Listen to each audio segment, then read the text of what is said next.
স্বামী স্ত্রীর ভিতর বিশ্বাস না থাকলে সংসার, বন্ধু বন্ধুর ভিতর বিশ্বাস না থাকলে ব্যবসা, বন্ধুত্ব।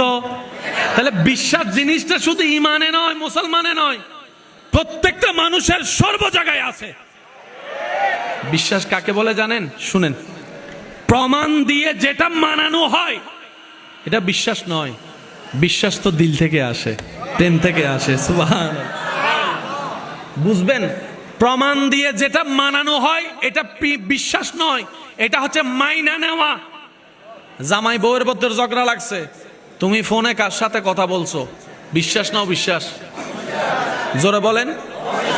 এবার বউয়ে প্রমাণ দিতে লাগলো, বিশ্বাস করেন আমি কারোর সাথে কথা, আপনি যার সাথে সন্দেহ করতেছেন তার সাথে কথা, দরকার হলে আপনি মোবাইল চেক করেন, নাম্বার চেক করেন। এখন কি দিল? জোরে বলেন। প্রমাণটা পাওয়ার পরে স্বামী বুঝতে পারলো আমি ভুল বুঝেছিলাম, আমি ভুল মনে করেছিলাম। সত্যি করে বলেন, ওই দিন থেকে আগের ভালোবাসা থাকবে? শুনি নাই আমি। প্রমাণ কিন্তু দিছে সত্য, প্রমাণও হয়েছে, বউয়ের কোনো দোষ নাই, কিন্তু আগের সম্পর্ক। বুঝাইতে পারছি আমি কথাটা? আল্লাহ আমাদেরকে কি সৌভাগ্যবান বানিয়েছেন দেখেন। নবী একবার বলছে পরকাল আছে, সব মুসলমান বলে যে আছে। একবারও কেউ জিজ্ঞেস করে না ইয়া রাসূলুল্লাহ কবরে এখনো যাই নাই, মুসলমান বিশ্বাস করে কবরে প্রশ্ন আছে।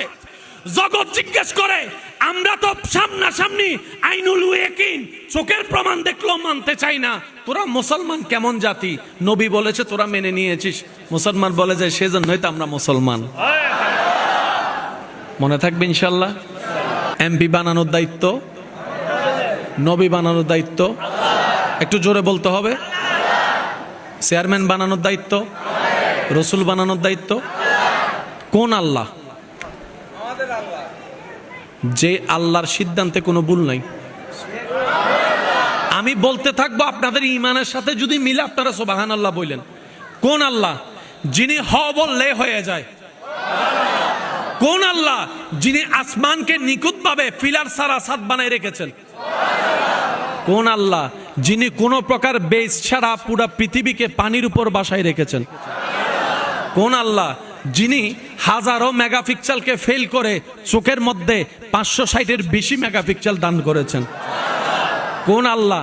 যিনি কোনো প্রকার মেশিন ছাড়া আপনার কিডনির মাধ্যমে আপনার শরীরের উপকার করে যাচ্ছেন। কোন আল্লাহ? যিনি কোনো প্রকার সুইচ ছাড়া প্রতি সেকেন্ডে আপনার হার্টবিটকে বারবার পাম্প করতেই আছেন। কোন আল্লাহ?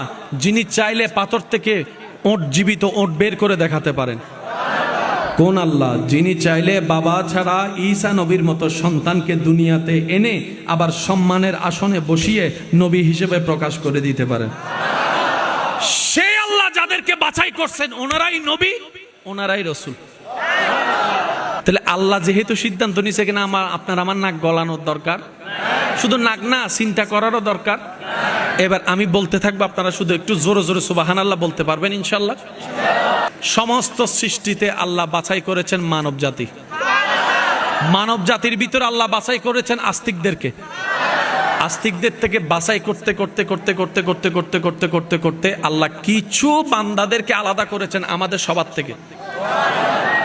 আলাস্তু বিরাব্বিকুম মিটিং এর পরে, সুবহানাল্লাহ বলেন না, আলাস্তু বিরাব্বিকুম মিটিং যেটা হয়েছে ওইটার পর আল্লাহ কিছু বান্দাকে আলাদা করছে। এই তুমি এদিকে আসো, তুমি এদিকে আসো, তুমি এদিকে আসো, তুমি এদিকে আসো। ওনারা বলে আল্লাহ কেন? আল্লাহ কেন? রব বলে যে সমস্ত বান্দার ভিতরে আমি তোমাকে বাছাই করলাম আমার নবী আদম হওয়ার জন্য। আরেকটু জোরে, আরেকটু জোরে। সমস্ত বান্দার ভিতরে আমি তোমাকে বাছাই করলাম, যাও আমি তোমাকে মুসা বানাইলাম, আমি তোমাকে ঈসা বানাইলাম, আমি তোমাকে দাউদ বানাইলাম, আমি তোমাকে ইউসুফ বানাইলাম, আমি তোমাকে ইসহাক বানাইলাম, আমি তোমাকে আমার নবী ইউনুস বানাইলাম, আমি তোমাকে ইসহাক বানাইলাম, আমি তোমাকে দানিয়াল বানাইলাম, আমি তোমাকে ইমরান বানাইলাম। কোরআন সেই দৃশ্যকে উল্লেখ করে বলে ইন্নাল্লাহ হাস্তাফা আদামা, ইন্নাল্লাহ হাস্তাফা আদামা। সমস্ত বান্দার ভিতরে আল্লাহ নবী বানানোর জন্য আদমকে বাছাই করলেন। আদম তুমি নবী, মুসা তুমি নবী, ঈসা তুমি নবী, সুবহানাল্লাহ, দাউদ তুমি নবী, ইসহাক তুমি নবী, আইয়ুব তুমি নবী, ইদ্রিস তুমি নবী, ইয়াকুব তুমি নবী, ইউসুফ তুমি নবী, মূসা তুমি নবী, ঈসা তুমি নবী।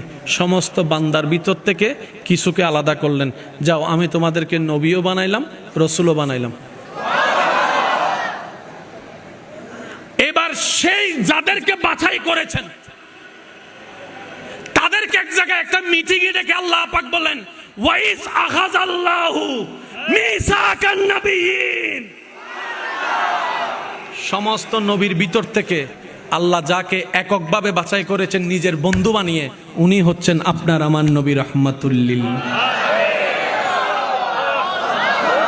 হয় না হয় না হয় না, আরে জোরে জোরে জোরে জোরে ফুল ভলিউমে একবার বলেন সুবহানাল্লাহ। এবার আমি আমার আন্দাজে বলি, নবীর আশিকটা একটু প্রেমের কান দিয়ে শোনার চেষ্টা করবেন। সমস্ত বান্দার থেকে যাদেরকে আল্লাহ নবী রসুল বানালেন, আদম ইস্তফা, মূসা ইস্তফা, ঈসা ইস্তফা, দাউদ ইস্তফা, ইসহাক ইস্তফা, আইয়ুব ইস্তফা, ইদ্রিস ইস্তফা, ইউসুফ ইস্তফা, নূহ ইস্তফা, দানিয়াল ইস্তফা। আর আপনার আমার নবীকে যখন আল্লাহ বাছাই করলেন, আল্লাহ পাক বলেন ওরা ইস্তফা, আপনি মুস্তফা। কি বড় সৌভাগ্য আপনার আমার! আল্লাহ সেই নবীর উম্মতের খাতায় আপনার আমার মতো গুনাহগারের নামটা লিখে দিয়েছেন। এটা অর্জন নয়, এটা দয়া। সব নবীর ভিতরে আল্লাহ একজনকে আলাদা করছেন, ওনার নাম মুস্তফা। আর একটু জোরে বলি, ওনার নাম কি? মুস্তফা। সবাই চায় যার খুশি, তিনি চায় যার খুশি, ওনার নাম মুস্তফা।